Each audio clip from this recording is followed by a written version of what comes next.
There is money in sales, but there is big money in real estate sales. Sales ang isa sa pinaka-highest paid career sa buong mundo. At ang real estate sales ay isang highest price form ng selling. Kaya naman ang mga agent sa real estate ay nasa top high-paying career sa mundo. Alamin po natin ang 10 reasons bakit ba magandang maging real estate agent. It is not having the right opportunities. It is about handling the opportunities right. Yan ang sabi ni Mark Hunter. Tama nga naman, no? Marami talagang opportunity ang pwedeng dumating sa buhay natin. Pero kapag dumating na ang opportunity, ay kailangan nating i-handle ng maayos ang opportunity na ito. Marami kasi sa atin ay sinasayang natin ang opportunity.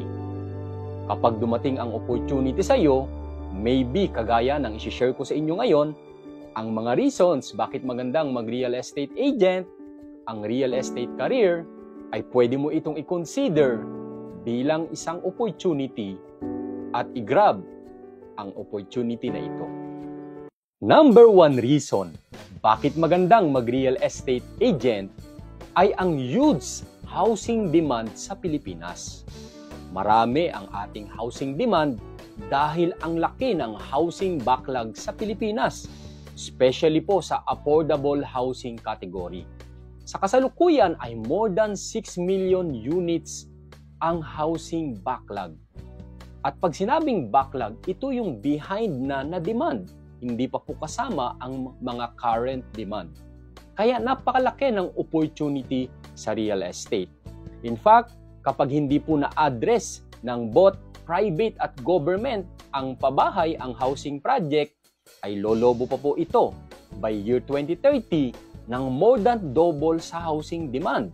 Kaya po napakalaki ng opportunity ng ating pagiging real estate agent. Kung titignan po natin ang figures, no, let's say i-convert natin ang 6 million backlog sa housing. Assuming ang average price ng isang bahay ay 1 million, which is ito ay nasa low-cost category na, no, pagdating po sa mga housing, 6 million times 1 million is 6 trillion. Ganyan po karami ang opportunity pagdating po sa real estate selling. Kung ang average commission rate ng isang ahente ay 3%, 3% ng 6 trillion ay aabot ng 180 billion plus ang kukomisyonin ng mga ahente. Kaya po napakalaki ng pwede mong ika-improve in terms of your financial status kung ikaw ay magiging magaling bilang isang real estate agent. At based sa research, alam nyo ba na ang isang full-time average agent ay pwedeng kumita o kumikita ng 1.5 million per year? At ang isang full-time median agents ay kayang kumita ng more than 2 million a year. At yung talagang mga siniseryoso at ginagalingan ang pagiging ahente ay pwedeng kumita ng more than 4 million a year. So ang laki ng potential na pwede mong kitain sa real estate. Pangalawang reason bakit magandang maging real estate agent ay dahil sa minimum o minimal capital needed. Sa real estate, hindi mo kailangan na magkaroon ka ng sarili mong office, hindi mo kailangan magrenta, hindi mo kailangan mag-hire ng tao. Ang kailangan mo lang ay yung mga basic needs lang na usually ginagamit mo na kahit hindi ka nagre-real estate. Kagaya ng load, di ba? At kailangan natin ng load. Siyempre, kung tayo ay ko-contact ng client, kailangan din natin ng internet, di ba? Transportation, and then mga meals. So yan lang po ang basic na gagastusin mo kapag ikaw ay nag-real estate. Which I think, and I know na yung load, yung ating internet, transpo, or even meals ay talaga namang part yan ng iyong monthly expenses na, di ba? Kahit hindi ka nagre-real estate. So, napaka-minimal lang ng capital o ng kailangan mong pera pag ikaw ay naging real estate agent. Kaya napakaganda po na malaki ang potential na income and then maliit lang ang iyong expenses pagdating sa real estate. Pangatlong reasons, ang real estate selling. Ang pagiging real estate salesperson, ito ay isang negosyo. I-treat nyo ito bilang isang negosyo. Ang pagiging real estate agent, ikaw ay nasa business of selling house and lot. At dahil dyan, ikaw ay parang self-employed. At isa sa kailangan mong isaisip ay ikaw ang president ng sarili mong personal sales service corporation. Kailangan mong seryosohin ang pagiging real estate agent bilang isang negosyo. Yan ang mentality na kailangan mo para ikaw ay mag-succeed dito. Dahil kung tinitreat mo ito bilang isang negosyo, seseryosohin mo ito. Diba? Mas magbibigay ka ng mas maraming time and effort sa iyong negosyo. Mas magbibigay ka ng mas maraming time and effort kasi tinitreat mo ito bilang isang negosyo. Kasi sa mga traditional business, kung ikaw ay magpuput up ng isang traditional na negosyo, di ba ikaw yung pinakamaaga na papasok sa starting business mo. Ikaw na rin yung pinakahuli na magsasarado pa ng iyong traditional business. At talagang i-workout mo kung paano mag-generate ng sales at kung paano talaga magiging profitable ang iyong negosyo. Kaya yun po ang dapat nating maging treatment pagdating po sa real estate selling, na i-treat po natin ito bilang ating negosyo. Number 4 reason ay yung unlimited potential income. The more you sell, the more you can earn. Dito, hindi tayo nililimitahan ng pwede nating kitain. Unlike, of course, syempre kung tayo ay nasa regular job, tayo ay binabayaran based sa ating oras. Which is alam naman natin na very limited ang ating magiging oras o kaya natin sa ating oras.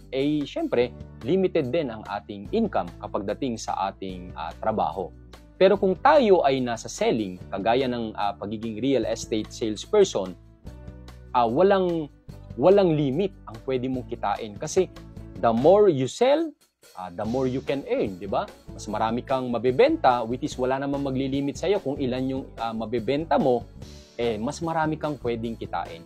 In fact, sa mga real estate agent natin sa RRCT Realty at ibang mga kakilala natin, no, there are several agents na talagang nakakabenta sila ng more than 10 million. Yung iba pa nga, 15 to 20 million in 1 month, no?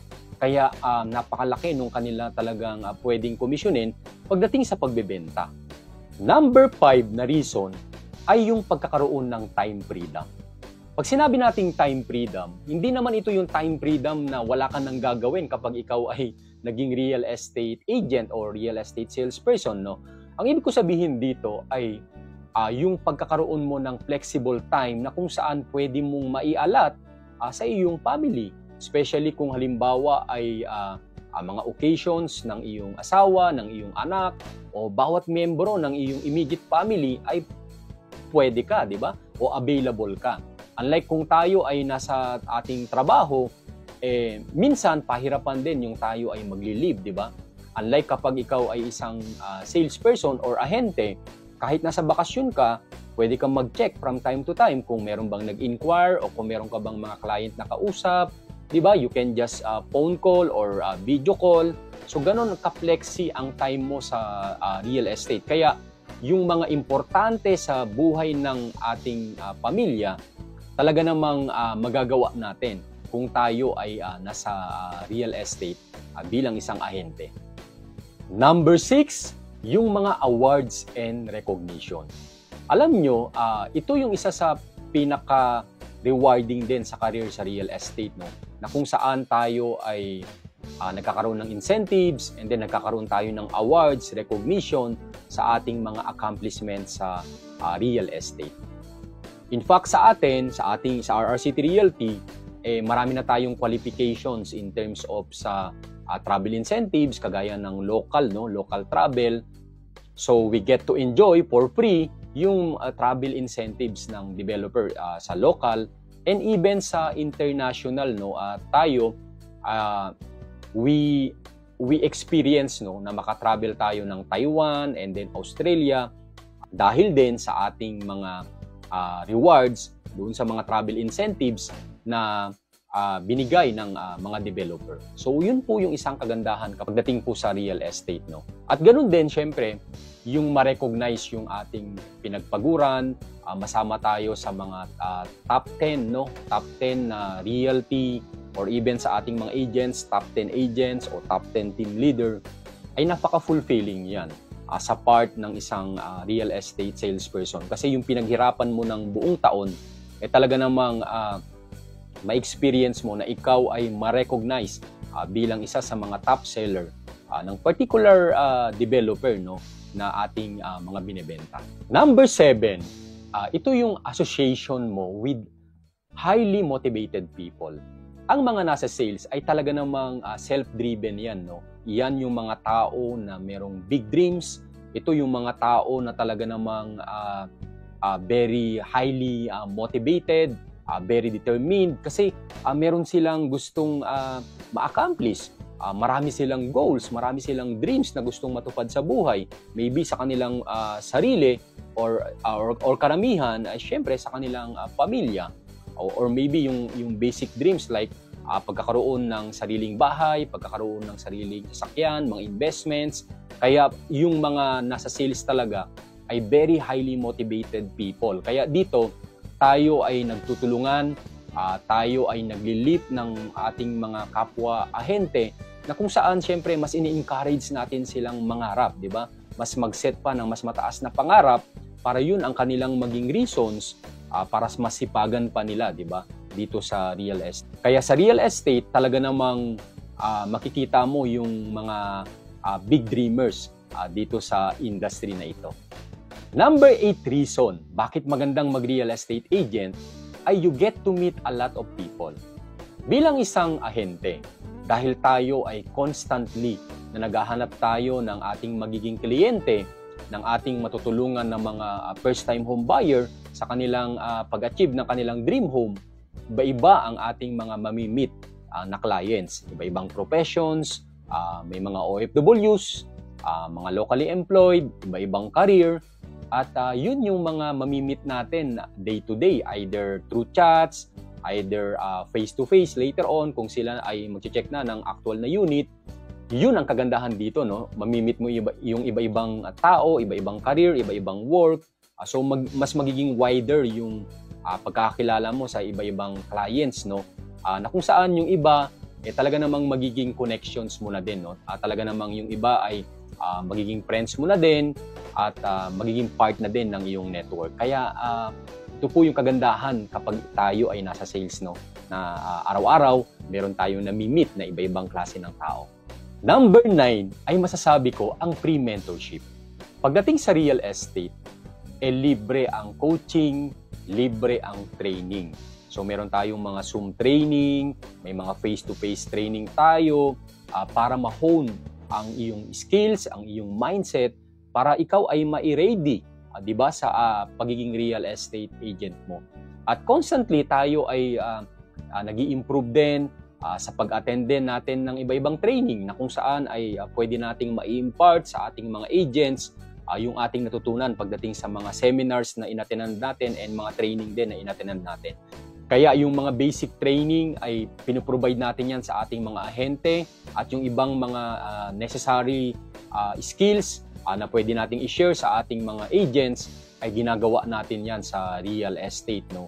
Para may madagdag na matutunan, kaalaman at mas ma-improve pa yung skills ng isang ahente para mas maging para gumaling siya, para maging stronger person siya, para dumating yung panahon na siya ay maging top performer din. Kaya sa real estate selling ko lang din nakita, no, na tayo ay pwedeng magkaroon ng kaalaman ng for free dahil sa ating mga broker, head broker, sa ating mga sa ating mga heads, no. At ako bilang head ng RRCT Realty, so yun yung isang role ko, no, na talagang mai-impart yung ating knowledge, experience, skills na natutunan along the way yung ating mga best practices na pwede nating i-share sa ating mga agents para sila ay ma-implement din nila sa sarili nila para sa kanilang ikakatagumpay later on sa pagiging real estate agent. At yung pang-10 natin na reasons sa pagiging real estate agent ay yung personal development. Ang ating kinikita ay based yan sa ating pagkatao. Directly proportionate ang ating kaalaman, ang ating skills, at ang ating mindset doon sa ating kinikita. Kaya ako ay proponent. Ako personally ay proponent talaga ng personal development na kung saan nag-share tayo ng mga pwedeng basahin, nag-share tayo ng pwedeng video na panoorin ng isang real estate agent para siya ay mag-grow. Saan mang larangan, hindi lang sa real estate, ay napaka-importante ng ating personal development, ng personal growth.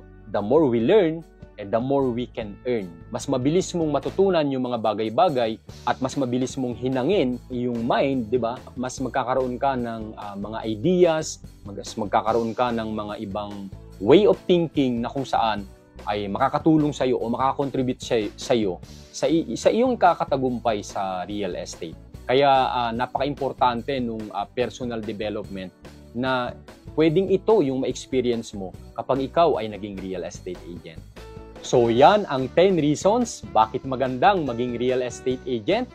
Kung nakikita mo ang sarili mo na gusto mong maging real estate agent, if ikaw ay at least naka 2 years college, meron kang big dreams at may great attitude, pwede mo kong i-message para simulan ang iyong career sa pagiging real estate agent.